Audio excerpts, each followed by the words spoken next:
اسوۃ حسنہ۔ صلوات بر محمد و آل محمد۔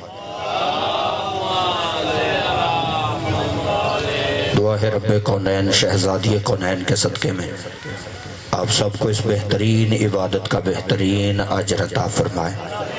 جو دعائیں آپ اپنے ذہنوں میں لے کر بیٹھے ہوئے ہیں میرا مالک انہیں شرف قبولیت عطا فرمائے۔ مجلس کے بانیان کے خاندان کے جتنے بھی افراد دنیا سے جا چکے ہیں مولا 5 12 14 کے صدقے میں ان کی بخشش فرمائے۔ ہم جتنے حاضرین محفل جتنے حاضرین مجلس یہاں پہ موجود ہیں مالک ہمارے بھی مرحومین کے درجات بلند فرمائے۔ بانیان کے اللہ رزق عزت اور بخت میں اضافہ فرمائے۔ ایک بہت بڑی دعا کرنے لگا ہوں اور شاہ جی یہ دعا میں ہر ممبر پہ عادت سمجھ کے نہیں عبادت سمجھ کے کرتا ہوں۔ سارے امین کہنا میرا اللہ اس وقت تک کسی بھی ماتمی عزادار علی ولی اللہ پڑھنے والے مومن یا مومنہ کو موت نہ آئے جب تک وہ امام حسین علیہ السلام کی قبر کی زیارت نہ کر لیں۔ لاکھوں دعاؤں کی ایک دعا، زمانہ فسق و فجور سے بھر چکا ہے، ظلم و جبر کی انتہا ہو گئی ہے، پروردگار اب جتنی جلدی ہو سکے ہمارے زمانے کے امام سرکار ولی العصر علیہ السلام کے ظہور میں تعجیل فرما دے۔ ان دعاؤں کی قبولیت کے لیے مل کے بلند آواز سے ایک صلوات سارے صاحبان اور بھیجنا۔ اجازت ہے بابا جی؟ دوستان گرامی، میں اپنا خطاب شروع کرنے سے پہلے ایک بات کہہ دینا ضروری سمجھتا ہوں کہ آج کی اس مجلس عزا میں میری مہمان کی نہیں میزبان کی حیثیت ہے۔ میں یہاں مہمان بن کے نہیں میزبان بن کے آیا ہوں، اور یہ میری خوش نصیبی ہے کہ جن کی دعاؤں سے میں ذاکر بنا ہوں انہیں ہی آج سبق سنانے کا موقع مل گیا۔ قطن ذاکر بن کے نہیں بلکہ آپ کا بیٹا بن کے آل محمد کی شان میں قصیدہ پڑھنا چاہتا ہوں، لیکن کیونکہ یہ وہ دروازہ ہے کہ جہاں پہ عمر نہیں دیکھی جاتی، ذکر کا معیار دیکھا جاتا ہے۔ پہلا لفظ کہہ کے آپ کی دعاؤں کے صدقے میں پورے ملک میں حاضری ہوتی ہے، لیکن آپ کے لیے تو بیٹے کی حیثیت ہے۔ پہلا جملہ پڑھ کے میں نے یہ ڈیسائیڈ کرنا ہے کہ میں نے کتنی دیر آپ کے سامنے مجلس عزا پڑھنی ہے۔ مجھے ایمان ہے جو بندہ گھر سے مجلس سننے کے لیے آیا ہے نا جی، پہلے جملے پہ اس کے دل سے دعا نہ نکلے پھر غریب زہرا کی قبر پہ سجدوں کا فائدہ ہی کوئی نہیں۔ شاہ جی اللہ کی اس پوری کائنات میں بس یہی لفظ ہے، اسی لفظ پہ میں نے آج کی مجلس پڑھنی ہے۔ جہاں تک میری آواز جا رہی ہے اللہ کی اس پوری کائنات میں جو ہستی آئینہ پروردگار ہو اسے محمد مصطفیٰ کہتے ہیں۔ آپ جی ہیں سرکار سلامت رہیں، مالک زندگی دراز فرمائے۔ آئینہ سمجھتے ہیں آپ؟ آئینہ وہ ہوتا ہے جس میں تصویر کا عکس نظر آتا ہے۔ میں نے کہا ہے یہ نبی وہ عظیم ترین ہستی ہے جو کائنات میں توحید کا آئینہ ہے، پھر خود سوچو اس نبی کا کتنا مقام ہوگا جس آئینے میں توحید اپنا عکس دیکھتی تھی۔ پوری کائنات میں جو ہستی آئینہ پروردگار ہے اسے محمد مصطفیٰ کہتے ہیں۔ چلو بڑی جلدی اگلی بات اور کر دیتا ہوں۔ شیعہ سنی بھائیو، یہ وہ عظیم ترین پیغمبر ہے، یہ وہ عظیم ترین ہستی ہے کہ جس نے 40 سال کافروں اور مشرکوں کو اپنا کردار منوا کر اللہ کی توحید کے ڈنکے بجوا دیے، کیونکہ کافروں کے خدا رہتے تھے ہر وقت سامنے، اس لیے میرا نبی ان میں عیب نکالتا رہا کہ اس میں یہ عیب ہے، اس میں یہ عیب ہے، اس میں یہ عیب ہے۔ میں لفظ ضائع کرنے کا عادی نہیں، جو بندہ مجلس میں تشریف فرما ہے ایک لمحہ بھی میں اس کا ضائع نہیں کروں گا، لیکن پہاڑ سے وزنی میں سرکار رسالت معاب کے فضائل کا فکر آپ کے سامنے پڑھنے لگا ہوں۔ کافروں کے خدا رہتے تھے ہر وقت سامنے، اس لیے میرا نبی ان میں عیب نکالتا رہا کہ اس میں یہ برائی ہے، اس میں یہ برائی ہے، اس میں یہ برائی ہے۔ ویسے شیعہ سنی بھائیوں آپس کی بات ہے، جب ہمارے نبی کافروں کے خداؤں میں عیب نکالتے تھے تو کوئی کافر تو یہ کہہ سکتا تھا کہ عبداللہ کے بیٹے ہمارے خدا تو نظر آتے ہیں، ہمارے خدا تو ہر وقت سامنے رہتے ہیں اس لیے تو ان میں عیب نکال لیتا ہے، لیکن تیرا خدا تو نظر ہی نہیں آتا، تیرا خدا تو ہر وقت چھپا رہتا ہے، اس لیے کسی دن اسے بھی سامنے لا تو ہم بھی اس میں عیب نکال دیں گے۔ بھئی کافر یہ کہہ سکتے، میری طرف متوجہ رہیں، کافر یہ کہہ سکتے تھے نا کہ تیرا خدا تو نظر ہی نہیں آتا، تیرا خدا تو سامنے ہی نہیں آتا۔ اگر کسی دن تیرا خدا بھی ہمارے سامنے آ جائے تو معاذ اللہ ہم بھی اس میں عیب نکال دیں گے۔ خدا کی قسم کافر یہ کہہ سکتے تھے، لیکن میں اس پاک ممبر کی قسم اٹھا کے کہہ رہا ہوں، عرب کے غلیظ ترین معاشرے کے اندر بھی کسی بڑے سے بڑے کافر کو بھی یہ جرت نہیں ہوئی کہ وہ میرے نبی کے سامنے کھڑے ہو کے یہ بات کر دیتا۔ کیوں جرت نہیں ہوئی؟ صرف اس لیے کہ تیرے اور میرے نبی نے کردار ہی ایسا پیش کیا تھا کہ اگر جرت ہے تو پہلے موج میں عیب نکال کے دکھاؤ۔ آپ جیئے سرکار سلامت رہے، مالک زندگی دراز فرمائے۔ میرے نبی نے 40 سال اپنے کردار سے منوا دیا کہ جب تم اس کے بھیجے ہوئے ایک نمائندے میں عیب نہیں نکال سکتے تو پھر اس اللہ کی ذات میں عیب کیسے نکال لوگے؟ بڑی جلدی اگلا نتیجہ پڑھنا چاہتا ہوں، لیکن آج اگر ملت مسلمہ سے ہمارا اختلاف ہے تو وہ صرف اس بات کا ہے کہ جس نبی میں کافر اور مشرکوں کو بھی کوئی عیب نظر نہیں آیا تھا، پھر مسلمانوں کو کلمہ پڑھ کے اس محمد میں عیب نظر کیسے آ گئے؟ نہیں آپ چپ رہیں یا بول پڑیں، مجھے اس سے فرق نہیں پڑتا۔ میں دو کیمروں کی موجودگی میں کھڑا ہو کے پوری ذمہ داری سے لفظ پڑھنا چاہتا ہوں۔ یار یہ حد نہیں ہو گئی؟ آج اگر کوئی بندہ کسی مدرسے میں جا کے صدقے کی 2-4 روٹیاں کھا کے ضربہ یضربو کی گردانے پڑھ کے آ جائے، وہ بھی 4 بندوں کو سامنے بٹھا کے کہتا ہے کہ جی اللہ نے صرف ہمارے نبی پہ کرم کر دیا، وگرنہ ہمارے نبی امی تھے، چپ رہو گے مجھے دکھ رہے گا۔ جو بندہ ضربہ یضربو کی گردانے پڑھ کے آ جاتا ہے وہ بھی 4 بندے سامنے بٹھا کے کہتا ہے جی ہمارے نبی امی تھے، ہمارے نبی معاذ اللہ ان پڑھ تھے، انہیں پڑھنا لکھنا آتا ہی نہیں تھا۔ اب ہمارا قصور یہ ہے کہ ہم ان سے اختلاف کرتے ہیں اور ہم کہتے ہیں کہ جو نبی مدینۃ العلم ہو وہ ان پڑھ کیسے ہو سکتا ہے؟ اوئے ہوئے ہوئے، ہمارا اختلاف اس بات کا ہے کہ جو نبی مدینۃ العلم ہو وہ ان پڑھ نہیں ہوتا۔ چلو اگر اتنے بڑے مجمع میں کوئی اہل سنت بھائی بیٹھا ہوا تو میں اگلی تائید اس سے کروا لیتا ہوں، مجھے بول کر بتائیں کیا یہ میرے نبی کا فرمان نہیں؟ نبی فرماتے ہیں انا مدینۃ العلم وعلی بابوہا، میں علم کا شہر ہوں، علی اس کا دروازہ ہے۔ بندے چپ کر کے بھی سنتے رہے، علی کو دروازہ علم کا میں نے نہیں کہا، اس نبی نے کہا ہے جو اس کی مرضی کے بغیر بولتا ہی نہیں، جس کی زبان وحی کے بغیر حرکت ہی نہیں کرتی، اس نبی کا فرمان ہے انا مدینۃ العلم وعلی بابوہا، میں علم کا شہر ہوں، علی اس کا دروازہ ہے۔ خدا کی قسم کتابیں پڑھ کے دیکھ لو، تفسیریں بھی یہ کہتی ہے کہ میرے نبی نے علی کو اپنے علم کے شہر کا دروازہ کہہ دیا، لیکن بعد میں جب بندوں نے میرے نبی کی یہ حدیث پڑھی تو انہوں نے علی کی ضد میں، علی کے بغض میں 7 ٹانکے لگانے شروع کر دیے۔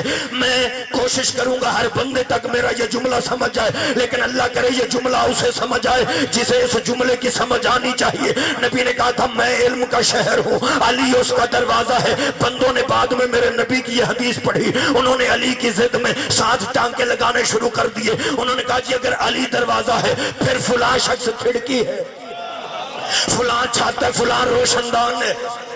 حالانکہ ان بندوں کو کون سمجھائے؟ اس شہروں کے دروازے ہوتے ہیں، چھتیں نہیں ہوتی۔ آخری آدمی تک آپ نے متوجہ رہنا ہے۔ جس بندے کو شاہ کو کبھی لاہور کا وزٹ کرے، پاکستان کا دل شہر ہے لاہور، اس کے 12 دروازے ہیں، دروازے 12۔ لاہور شہر کے دروازے 12 ہیں۔ خدا کی قسم مجھے تو لاہور شہر کو بسانے والا بھی کوئی علی ولی اللہ والا لگتا ہے جس نے شہر کے 12 دروازے بنا دیے۔ لیکن لاہور کا وزٹ کر کے دیکھ لو، لاہور لاہور بہت بڑا پاکستان کا شہر ہے، دروازے 12 ہیں، لاہور کی کھڑکیاں بھی نہیں، لاہور کے دروازے ضرور ہیں، لاہور کی چھت کوئی نہیں۔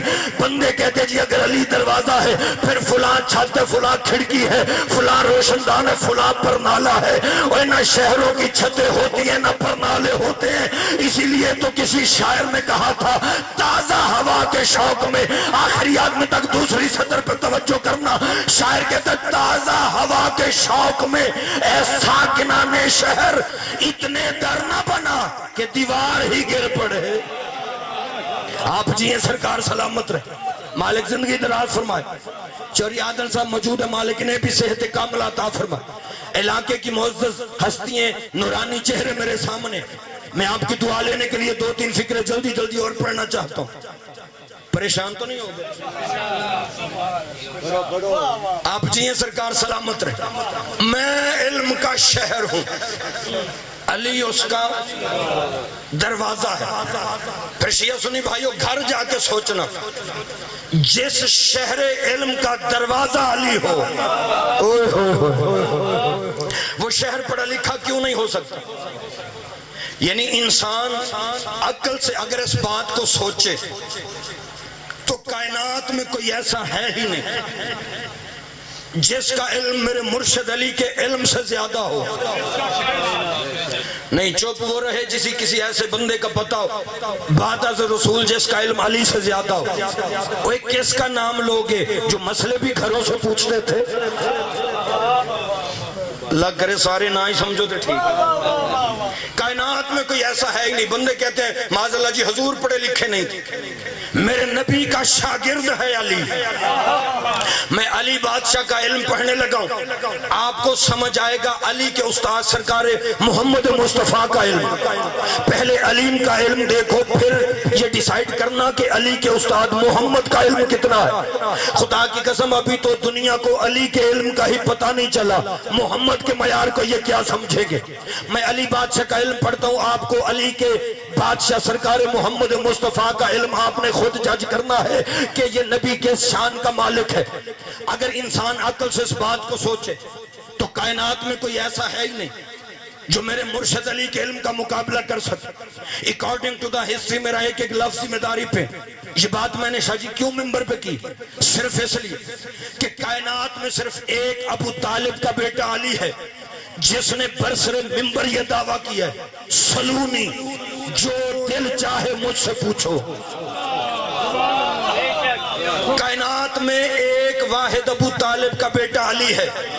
میں چاہوں تو یہیں پہ علی بادشاہ کے ولایت کے ایسے جملے سناؤں، آپ اٹھ کے داد دیں، لیکن سال پر ہے، یہاں پہ مجلس سال میں ایک ہوتی ہے۔ میں ماحول کو مد نظر رکھ کے قبلہ آپ کے سامنے مجلس پڑھنا چاہتا ہوں، لیکن یہ وہ باتیں ہیں جو سال میں کم ممبروں پہ کی جاتی ہیں۔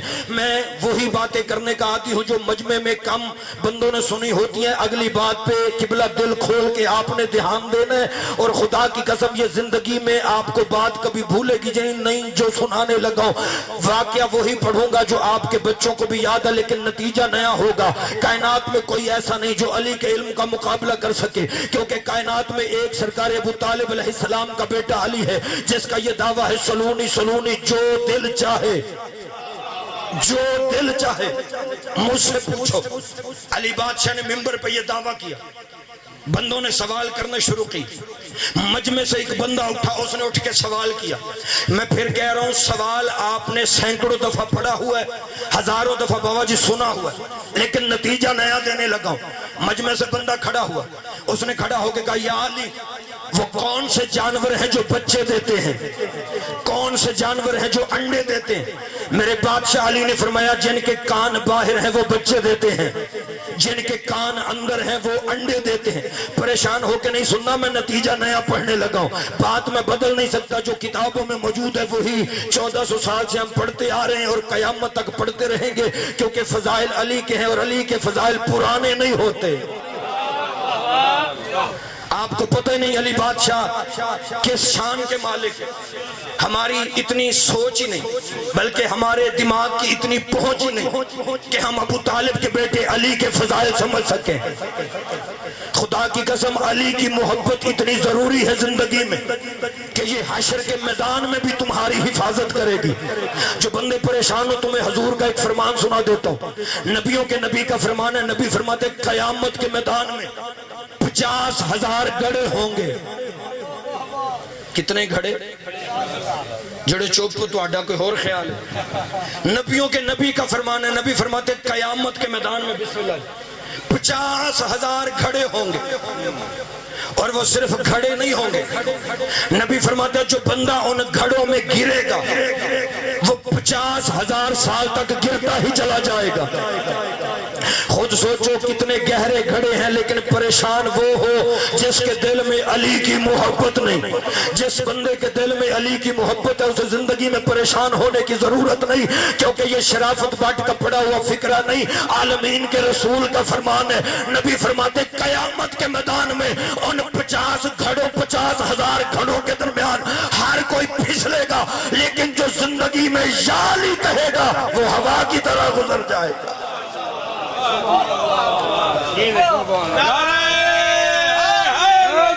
یا علی. اچھا میں دیکھ رہا ہوں کئی بندے علی بادشاہ کا نام بھی فرض کفایہ سمجھ کے لے رہے ہیں. یا میرے جیسا کم علم بندہ ساری زندگی علی بادشاہ کے نام کے فضائل پڑھتا رہے نا تو زندگی ختم ہو سکتی ہے. علی بادشاہ کے نام کے، ذات کے نہیں، نام کے فضائل مکمل نہیں ہوتے. ایک فضائل اور آپ کو سنا دیتا ہوں. علی بادشاہ کا نام زندگی میں آہستہ کبھی نہ لینا. پہلی بات تو یہ ہے اپنے پیر کا نام آہستہ وہ لیتا ہے جس کے پیر نے اسے کسی میدان میں شرمندہ کروایا ہو. آپ کسی فرار کے نہیں، حیدر کرار کے ماننے والے.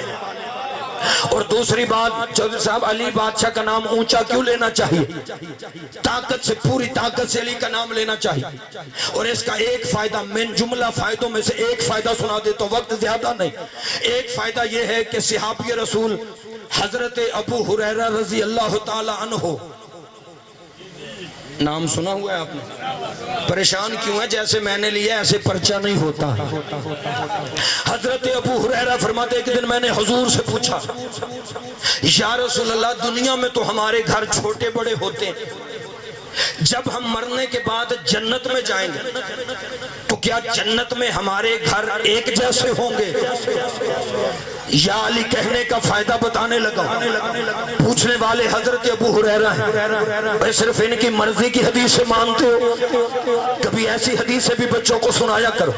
انہوں نے کہا سرکار جب ہم مرنے کے بعد جنت میں جائیں گے تو کیا سب کے گھر ایک جیسے ہوں گے؟ مولا دنیا میں تو گھر چھوٹے بڑے ہوتے، کسی کا مرلوں میں ہوتا ہے، کسی کا کنال میں ہوتا ہے، کسی کا ایکڑ میں ہوتا ہے. مولا جنت میں سب مومنین کے گھر ایک جیسے ہوں گے. نبی کا فرمان ہے. جب صحابی رسول نے پوچھا مسکرا کے نبی نے فرمایا ابو ہریرہ لا واللہ لا، نہیں خدا کی قسم ہرگز نہیں. ابو ہریرہ نے پوچھا مولا پھر پتہ کیسے چلے گا کہ کس کا گھر چھوٹا ہے کس کا بڑا ہے اور کس بندے کو کتنا بڑا گھر ملے گا؟ نبیوں کے نبی نے فرمایا ابو ہریرہ یاد رکھ مرنے کے بعد جو بندے جنت میں جائیں گے اللہ فرشتوں سے کہے گا میرے فرشتوں ان سے کہو اپنی پوری طاقت سے یا علی کہے، لہذا یا علی کہنے کی جس کی جتنی دور آواز جائے گی اسے اتنا بڑا جنت میں گھر مل جائے گا. نہیں جو جنت میں بڑا گھر لینا چاہتے کلیجے کی طاقت سے مل کے حیدری، جو اس نعرے پہ بھی آہستہ بولے ہو نا تمہارا گھر جنت میں ہوا بھی تو کرائے پہ ہی چڑھے گا. بیٹا ہونا جرم تھوڑی ہوتا ہے. مجھے خوشی ہے میں ان نورانی چہروں کو سبق سنا رہا ہوں. یا علی کون سے جانور بچے دیتے ہیں؟ بات میری یاد ہے یا نہیں؟ مجھے پتہ یاد ہی ہوگی. میں تو شاید اس لیے پوچھ رہا ہوں کہ ایک مولانا صاحب تھے اپنے مجمع کو جہنم کے عذاب سے ڈرا رہے تھے کہ جہنم میں یہ ہوگا، جہنم میں یہ ہوگا، جہنم میں یہ ہوگا. مولوی صاحب جہنم کا عذاب پڑھ رہے تھے، مجمع بالکل میرے مجمع کی طرح چپ تھا. ظاہر ہے جیسے میرے مجمع میں دانا بندے پنچایتی چہرے موجود ہیں، وہ مجمع بھی سیانہ تھا. اب جہنم کے عذاب پہ داد کون دیتا؟ مجمع چپ تھا، مولوی صاحب پڑھی جا رہے تھے. لیکن یہ بھی فطری بات ہے کہ اگر مجمع چپ کر جائے تو پڑھنے والا بھولنے لگ جاتا ہے. مولوی صاحب پڑھتے پڑھتے بھول گئے. پھر انہوں نے پنجابی میں مجمع سے پوچھا ہوئے میں کتھے سا اگوں مجمع بھی پنجابی چاہ کیا جناب جہنم ہے پریشان تو نہیں ہو رہے اس لیے مجھے پتہ ہے یہ بات میری آپ کو یاد ہی ہوگا علی بادشاہ کا علم سنو پھر سرکار کے علم کا اندازہ کرنا جی حضور پڑھے لکھے نہیں تھے اگر پڑھے لکھے نہیں تھے تو جب نبی قلم دوات مانگ رہا تھا دے دینی چاہیے تھی تیرے بڑوں کا قلم دوات نہ دینا اس بات کی دلیل ہے باتیں بڑی ساری ہیں لیکن میں وقت کو مد نظر رکھ کے 2-4 باتیں جلدی جلدی کرنا چاہتا ہوں تیرے بڑوں کا قلم دوات نہ دینا اس بات کی دلیل ہے وہ سمجھتے تھے یہ محمد لکھتا بھی ہے یہ پڑھتا بھی ہے وہ یہ بھی جانتے تھے کہ کیا لکھے گا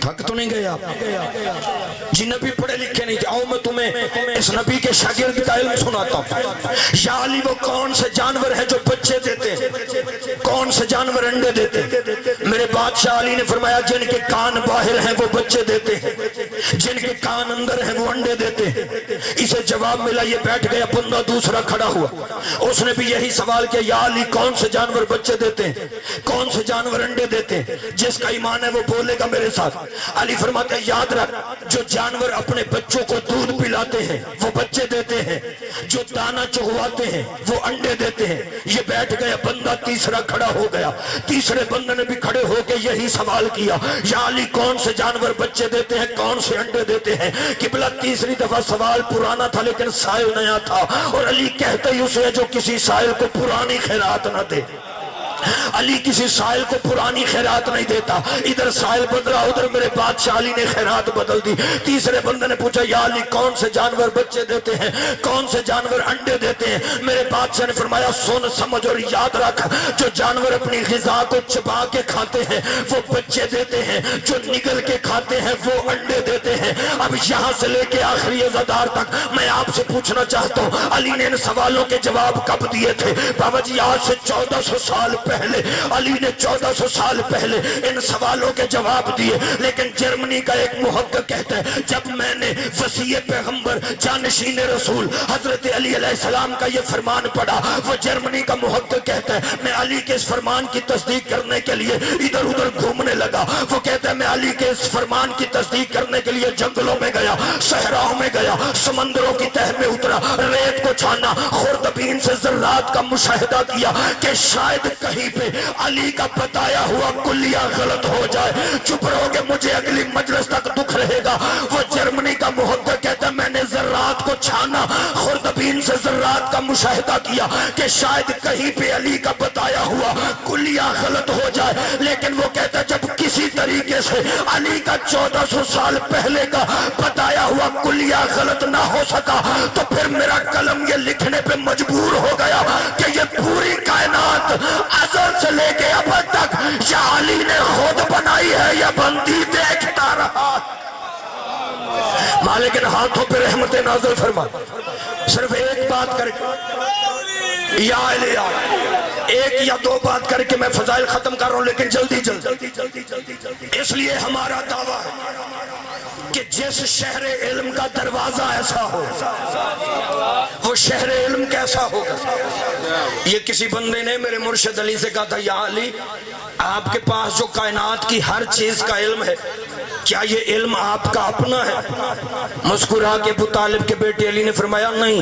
یہ مجھے محمد مصطفیٰ نے عطا فرمایا تو جس کا شاگرد ایسا ہو اس نبی کی اپنی شان کیا ہو اچھا قبلہ پھر میں اس مکتبہ فکر کے لوگوں سے ملا جو یہ کہتے حضور پڑھے لکھے نہیں تھے بس میں نتیجہ دینے لگا ہوں حضور پڑھے لکھے نہیں تھے ماسٹر جی میں نے ان لوگوں سے پوچھا تمہارے پاس دلیل کیا ہے کہ حضور پڑھے لکھے نہیں تھے بھئی نعرے یا شور مچانا مجلس میں مقصد نہیں ہوتا یہ اعتراض ہوتا ہے جی حضور پڑھے لکھے نہیں تھے میں دلیل دیتا ہوں آج کے بعد پھر آپ نے فیصلہ کرنا ہے کہ اللہ کا نبی پڑھا لکھا کتنا تھا میں آخری بات آپ کے سامنے کر رہا ہوں اس کے بعد 2 سطریں مصاحبہ کیونکہ میرے بھائی تشریف لے آئے آخری بات میں نے ان بندوں سے پوچھا جناب آپ کے پاس دلیل کیا ہے حضور پڑھے لکھے نہیں تھے انہوں نے کہا جی دلیل یہ ہے کہ ہم نے حضور کو مکے یا مدینے کے کسی سکول میں پڑھتا ہوا نہیں دیکھا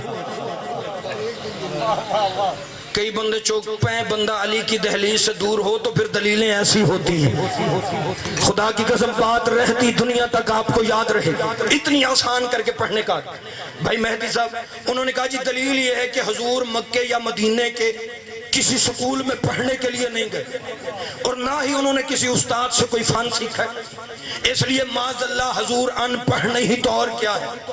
قبلہ میں یہاں پہ آیا ہوں مجلس پڑھنے کے لیے، میرے بھائی افتخار چودھری صاحب نے اس مجلس کا اہتمام کیا، مالک ان کی یہ صف قبول فرمائے۔ فرض کریں انہوں نے مجلس کے اشتہار میں میرا نام دیا کہ 5 دسمبر کو مولانا شرافت حسین بٹ صاحب ہمارے پاس پڑھیں گے، میں مثال دینے لگا، انہوں نے اشتہار چھپوا کے لگا دیا دیوار پہ، ابھی دیوار پہ وہ اشتہار لگا ہی تھا کہ کسی بندے نے اشتہار میں میرا نام پڑھا، اور نام پڑھ کے وہ سیدھا آیا چودھری افتخار صاحب کے پاس، اور آ کے کہنے لگا چودھری صاحب آپ ماشاءاللہ اتنے پڑھے لکھے سیانے آدمی ہیں، آپ بڑے بڑے اچھے ذاکر پڑھا رہے ہیں، لیکن مجھے اس بات کی سمجھ نہیں آئی کہ آپ اس سادوکی والے ان پڑھ مولوی کو کیوں پڑھا رہے ہیں۔ بندے نے اشتہار میں میرا نام پڑھا اور آ کے بھائی افتخار سے کہنے لگا اس کو ان پڑھ کو کیوں پڑھا رہے ہیں۔ اب اگر افتخار بھائی کو مجھ سے محبت ہے تو بلایا، وہ کم از کم اس بندے سے اتنا تو کہیں گے کہ جناب آپ جو ہمارے مولوی صاحب کو، وہ ہمارا اپنا بچہ ہے، ہمارا بیٹا، آپ جو ہمارے مولوی صاحب کو ان پڑھ کہہ رہے ہیں کیا آپ انہیں جانتے ہیں؟ میری طرف متوجہ رہے سرکار، میں آخری بات کر، کیا آپ اسے جانتے ہیں؟ وہ کہے جی نہیں جانتا تو نہیں، میں نے صرف اشتہار میں اس کا نام پڑھا ہے، اور اس کا نام پڑھ کے میں سالے پور قیام پور کے ہر سکول میں گیا، اور میں نے ہر سکول والے سے جا کے پوچھا کیا یہ مولانا شرافت حسین آپ کے پاس کبھی پڑھنے آیا تھا؟ اس بندے نے کہا افتخار بھائی مجھے ہر سکول والے نے کہا ہے کہ نہیں یہ تو مولوی ہمارے پاس کبھی پڑھنے آیا ہی نہیں۔ اس نے کہا جب یہ سالے پور کے کسی سکول میں پڑھا ہی نہیں تو ان پڑھ نہیں تو اور کیا ہے؟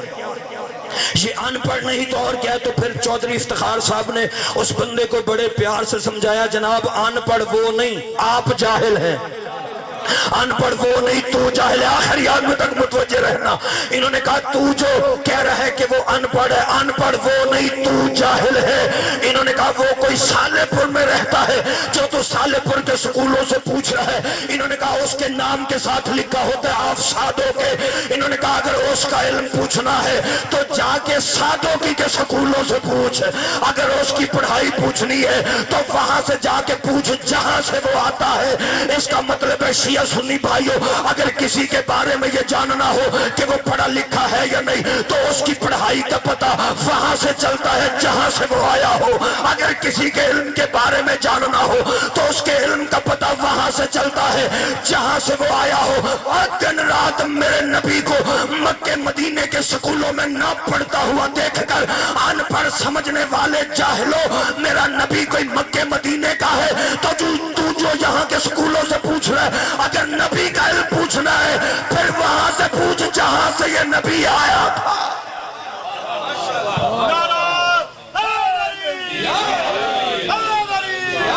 اگر میرا نبی ہوتا مکے یا مدینے کا پھر نبی کا علم مکے یا مدینے کے سکولوں سے پوچھا جا سکتا تھا، لیکن میرا نبی آیا ہے عرش سے۔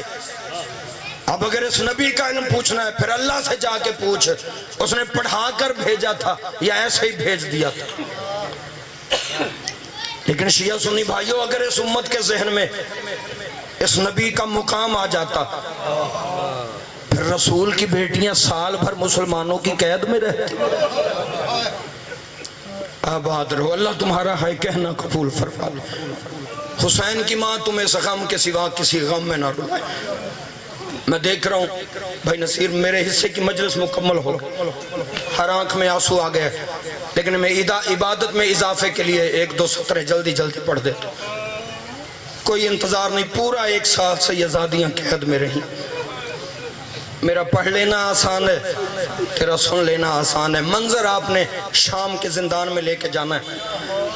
آپ نے ذاکرین سے رہائی سنی ہے، مدینے پہنچنا سیدوں کا سنا ہے۔ میں آپ کے سامنے وہ منظر پڑھنے لگا ہوں کہ جب سید زادیوں کو رہائی ملی تھی نا تو بہنوں سے بھائی ملے کیسے تھے۔ بڑا محبت والا رشتہ تھا حسین بادشاہ کا اور شریکت الحسین بی بی کا۔ میں باوضو منبر پہ کھڑا ہوا ہوں، مصائب فن نہیں معجزہ ہے، میری حیثیت نہیں میں آپ کو رلا سکوں، لیکن سیدوں کے گھر کا ذکر ایسا ہے پتھروں سے پانی نکل آتا ہے۔ پورا سال سید قید میں رہے، سال کے بعد ایک دن دروغہ زندان آ کے کہتا ہے سجاد تجھے حاکم شام یزید اپنے دربار میں بلا رہا ہے۔ اللہ اس پہ لعنت کرے، یہ غلام زادہ ہو کے خود امام کو اپنے دربار میں بلا رہا تھا۔ یہ میری مائیں بہنیں پردے میں، مالک ان کے پردے سلامت رکھے، ان کے حصے کا جملہ پڑھنے لگا ہوں، بہن اور بھائی کی محبت کا اندازہ کرنا۔ اس نے کہا حاکم شام تجھے دربار میں بلا رہا ہے۔ سید سجاد چلنے لگے، اللہ جانے شیعہ سنی بھائیوں کتنی ڈری ہوئی تھی علی کی بیٹی۔ ادھر سید سجاد مولا کا قدم اٹھا، علی کی بیٹی کا منہ آسمان کو ہو گیا، رو کے بی بی فرماتی ہے میرے اللہ یہ میرا آخری سہارا، اجرکم اللہ، شرما کے پرسہ نہ دینا، مالک یہ میرا آخری سہارا ہے، میرے سجاد کی خیر کرنا۔ مجھے غازی کے علم کی قسم جب تک تیرا بیمار امام واپس نہیں آیا نا، علی جیسے بادشاہ کی بیٹی مٹی پہ بیٹھ کے روتی رہی۔ پھر تھوڑی دیر کے بعد بیمار امام واپس آئے، میں پہلا فقرہ مصائب کا پڑھنے لگا ہوں۔ امام واپس آئے، بی بی نے جلدی سے بیمار بھتیجے کو کلیجے سے لگایا، رو کے کہتی ہے سجاد میرا کلیجہ پھٹ جائے گا، مجھے جلدی بتا یزید نے تجھے دربار میں کیوں بلایا تھا؟ یہ جملہ تیری سمجھ میں آ گیا، شام تک رونے کے لیے کافی ہو جائے گا، سجاد بتا یزید نے تجھے کیوں بلایا تھا؟ سنو گے فقرہ، بی بی کا یہ پوچھنا تھا۔ سید سجاد مولا کی آنکھوں سے خون جاری ہوا، رو کے امام فرماتے ہیں پھپھی اماں ہم رہا ہو گئے، پھپھی اماں ہم رہا ہو گئے، میں نے پڑھ لیا آپ نے سن لیا، مجھے بول کر بتاؤ۔ میں نے کہا سید سجاد نے رو کے کہا، کوئی تو مجھ سے پوچھے کہ سید سجاد مولا نے رو کے کیوں کہا تھا کہ پھپھی اماں ہم رہا ہو گئے؟ حالانکہ فطرت کہتی ہے کوئی قیدی قید سے رہا ہونے لگے بابا جی وہ خوش ہوتا ہے روتا نہیں ہے۔ پھر رکھ میرے سار پہ قرآن، میں غلط پڑھوں سجاد مولا شفاعت نہ کرے، جاؤ کتابیں پڑھ کے دیکھو، کائنات کا اکلوتا قیدی ہے حسین کا بیمار بیٹا، جو قید ہوتے ہوئے بھی رو رہا تھا، رہا ہوتے ہوئے بھی رو رہا تھا۔ رو رو کے امام فرما رہے تھے ظالم تو نے میرا رہنے ہی کون دیا ہے، مجھے بتا میں بہنے لے کے کہاں جاؤں گا؟ آباد رہو آباد رہو، اللہ تمہاری اس عبادت کو قبول فرما لے۔ آواز آئی پھپھی اماں ہم رہا ہو گئے، بی بی فرماتی ہے سجاد پھر تو نے کیا کہے؟ امام فرماتے ہیں پھپھی اماں میں نے اس ظالم سے کہا جب تک میں پھپھی سے مشورہ نہ کر لوں میں تجھے کچھ نہیں کہہ سکتا۔ 4 امام ایسے ہیں جنہوں نے بی بی زینب سلام اللہ علیہا کے مشورے کے بغیر کبھی کچھ نہیں کیا، نہ امام حسن علیہ السلام نے کچھ کیا، نہ غریب زہرا نے، نہ سرکار زین العابدین علیہ السلام نے، نہ محمد باقر علیہ السلام نے۔ پڑھو جملہ، پورے 4 معصوم جس بی بی کی مرضی کے بغیر کام نہ کرتے ہو اسے جناب زینب عالیہ کہتے ہیں۔ آواز آئی پھپھی میں نے اس ظالم سے یہی کہا جب تک پھپھی سے نہ مشورہ کر لوں تجھے کچھ نہیں کہہ سکتا۔ علی کی بیٹی نے یہ جملہ سنا، مستورات کے چہروں پہ نظر پڑی، ایک ایک بی بی کا اجڑا ہوا چہرہ دیکھ کے علی کی بیٹی رو کے کہتی ہے سجاد اس ظالم سے کہے تو نے ہمارے وارثوں کو قتل کیا ہے لیکن آج تک ہمیں رونے کسی نے نہیں دیا، پہلے کوئی علیحدہ مکان دے، میں اپنے مظلوم بھائی کی مجلس کرنا چاہتی ہوں۔ عزادارو علیحدہ مکان میں بیٹھ کے علی کی بیٹی نے مجلس پڑھنی شروع کی۔ جتنے سید بیٹھے مجھے اجازت دینا میں آپ کو اس مجلس کی پہلی سطر سناتا ہوں جو علی کی بیٹی نے اپنے مظلوم ویر کی مجلس میں پہلی دفعہ پہلی سطر پڑھی تھی۔ سناؤں شاہ جی اجازت ہے؟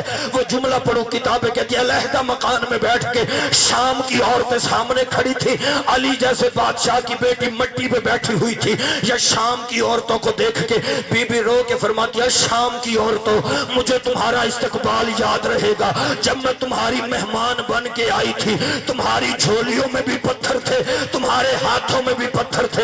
آواز آئی رش اتنا زیادہ تھا، کرنا اس جملے پہ، رش اتنا زیادہ تھا کہ مجھ زینب کو پتھر مارتے ہوئے تمہارے ہاتھ ایک دوسرے سے ٹکرا رہے تھے۔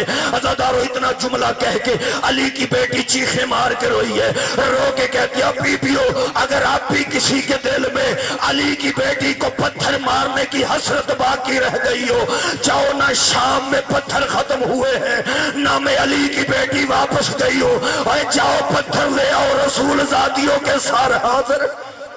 اجرکم اللہ۔ آخری جملے مالک تیرا رونا رلانا قبول فرما لے، مالک اس غم کے سوا تمہیں کسی غم میں نہ رلائے۔ ابھی بی بی مظلوم بھائی کی مجلس پڑھ رہی تھی، میں نے غازی بادشاہ کے مریدوں کے لیے آخری جملہ پڑھنے، جن کی چھتوں پہ علموں والے مولا عباس کا علم ہے نا، ان کے لیے جملہ پڑھنا چاہتا ہوں۔ حسین کی محبت تو بہن سے زیادہ تھی، میں تجھے سناؤں غازی کی وفا کتنی تھی۔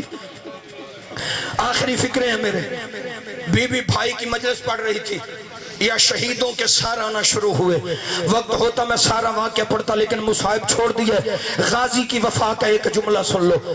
شہیدوں کے سار آنا شروع ہوئے، مدت کے بعد بہنوں کو بھائی ملے، سب سے پہلے حبیب ابن مظاہر کا سار آیا، علی کی بیٹی کی نظر پڑی، بی بی رو کے فرماتی ہے بھائی حبیب تو نے دوستی کا حق ادا کر دیا، لیکن میں تجھ سے شرمندہ ہوں، تو ایسے وقت میں ہمارا مہمان بنا جب میں زینب تجھے پانی بھی نہیں پلا سکی۔ عزادار و حبیب کے بعد جون کے بعد زہیر ابن کین، ایک ایک سار آتا گیا، علی کی بیٹی ماتم کرتی رہی، یا اتنی دیر میں ادھر سے دو چھوٹے چھوٹے شہزادوں کے سار آئے، جن میں سے ایک کا نام عون تھا، دوسرے کا نام محمد تھا۔ عزادار و راوی کہتے ہیں جیسے ہی بچوں کے سار آئے، ہر بی بی دوڑ کے آئی، علی کی بیٹی تیرے بچوں کا بڑا ارمان ہے، علی کی بیٹی تیرے عون کا بڑا ارمان ہے، محمد کا بڑا ارمان ہے۔ جب کہنا تیرے بچوں کا بڑا ارمان ہے، علی کی بیٹی تڑپ کے 3 قدم پیچھے ہٹی، رو کے کہتی ہے بیبیوں خبردار مجھے بچوں کا پرسہ نہ دو، اگر پرسہ دینا نا پھر اس غریب کا پرسہ دو جس کی لاش میں دھوپ میں چھوڑ آئی تھی۔ اجرکم اللہ۔ عزادار اون محمد کا ماتم ہو رہا تھا، یا ادھر سے علی اکبر کی چھوڑ دی میں نے مجلس آدھے منٹ سے پہلے ممبر چھوڑ رہا ہوں، قبلہ ادھر سے علی اکبر کا سار آیا، بیبیوں کی نظر پڑی، ہر بیبی کی آواز آئی واہ محمدہ، قاسم کا سار آیا، آواز آئی واہ علیہ، ادھر سے غازی کا سار آیا، تیرے ذہن میں ہوگا آواز آئی ہوگی واہ عباسہ۔ خدا کی قسم کو اتنا مان تھا سید زادیوں کو غازی پہ کہ ادھر غازی کے سر پہ نظر پڑی، ہر بی بی کی آواز آئی واہ حجاب، ہائے غازی میری چادر، ہائے غازی میرا برقع۔ غازی کا سر آ گیا، دیکھنا میری طرف جس بندے نے ماتم کرنا ہے، ایک دشت میں مولا عباس کا سر رکھا ہوا تھا، اوپر سفید رنگ کا ایک رومال تھا، مجھے دیکھو گے تو جملہ سمجھ آئے۔ غازی کے سر پہ ایک رومال تھا سفید رنگ کا، اس پہ خون کے نشان تھے۔ جب غازی مولا کے سر والا تشت قریب آیا نا، علی کی بیٹی نے کانپتے ہاتھوں سے غازی مولا کے سر سے وہ رومال ہٹایا، رومال ہٹا کے ہائے کرنا جس کے مذہب میں پرسہ جائز ہے۔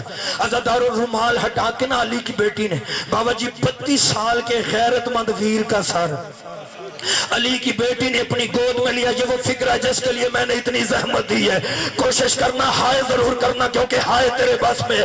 32 سال کے غیرت مند ویر کا سر بی بی نے اپنی گود میں لیا، یہ میرے فکرے نہیں۔ علامہ رشید ترابی فرماتے تھے قیامت کا منظر تھا جب تک غازی کا سر دشت میں رہا، عباس کی آنکھیں کھلی رہی، جیسے ہی بہن کی گود میں آیا غازی کی آنکھیں بند ہو گئی، علی کی بیٹی کی نظر پڑی، آواز آئی غازی ویر آنکھیں بند نہ کر، اور میرا علموں والا ویر آنکھیں بند نہ کر، غازی آنکھیں کھول، میں وعدہ کرتی ہوں تجھے بازوؤں کے نیل نہیں دکھاؤں گی، غازی میں تجھے اپنا زخمی سر نہیں دکھاؤں گی، غازی ایک دفعہ آنکھیں کھول، مجھے پہچان کر بتا کیا میں وہی زینب ہوں جو تیرے آسرے پہ کربلا آئی تھی؟ غازی تیرے بعد تیری زینب رول گئی، غازی تیرے بعد تیری بہنیں اجڑ گئی، غازی تیرے بعد مسلمانوں نے تیری بہنوں کو بڑا مارا۔ لعنت اللہ علی القوم الظالمین۔